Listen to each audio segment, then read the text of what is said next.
Bule asal Australia sekeluarga ini sedang berlayar di Samudra Pasifik dengan tujuan selanjutnya yaitu Indonesia. Tapi sebelum sampai di Indonesia, terjadi sebuah kepanikan di keluarga ini. Itu karena menurut anak-anaknya, tadi mereka melihat seekor ikan paus yang sangat besar sedang membuntuti perahu mereka. Anak-anak si bule sangat khawatir perahu mereka diseruduk oleh ikan paus. Namun, si bule mencoba menenangkan putra-putrinya sambil mengatakan bahwa sebentar lagi mereka akan sampai di Indonesia dan akan bersantai di sana. Yah, bule ini ternyata nyalinya besar juga. Bagaimana tidak, dia berani memboyong istri dan keempat anaknya mengarungi pulau-pulau di Samudra Pasifik dengan resiko yang terbilang sangat besar. Mereka terkadang harus menghadapi malam yang gelap disertai badai dan hujan petir. Selain itu ada juga resiko lain yang tak kalah mengerikan, yaitu mereka tidak tahu apakah mereka akan bertemu orang baik atau malah bertemu orang jahat di laut.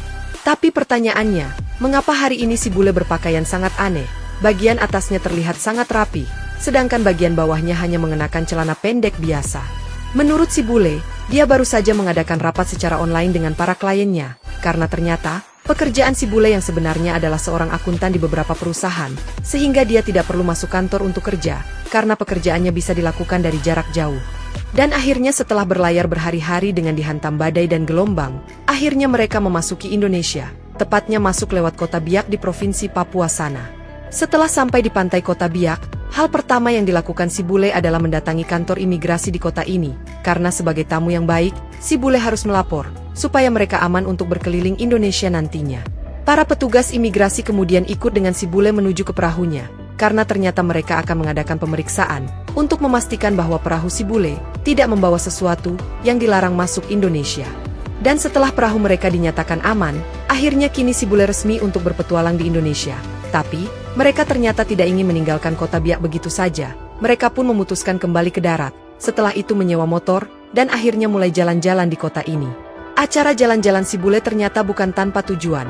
Mereka memanfaatkannya untuk membeli sembako dan barang-barang kebutuhan lainnya, sebagai stok makanan mereka di perahu nanti. Dan beruntung bagi si bule, ketika mereka datang di Kota Biak, rupanya sedang ada acara yang diselenggarakan oleh Pemda setempat. Si bule pun memutuskan untuk mengikuti acara ini, bahkan keluarganya rela didandani ala orang Papua, sekaligus merasakan bagaimana ramahnya orang Papua yang sebenarnya. Si bule akan mengikuti acara ini sampai malam, karena pada malam hari akan ada acara bakar batu khas masyarakat Papua, sebuah hal unik yang belum pernah dilihat si bule dan keluarganya. Setelah menyaksikan acara bakar batu, keesokan harinya mereka akhirnya meninggalkan Kota Biak, karena si bule dan keluarganya akan melanjutkan petualangannya ke pantai-pantai indah lainnya, di sebuah negeri nan indah bernama Indonesia.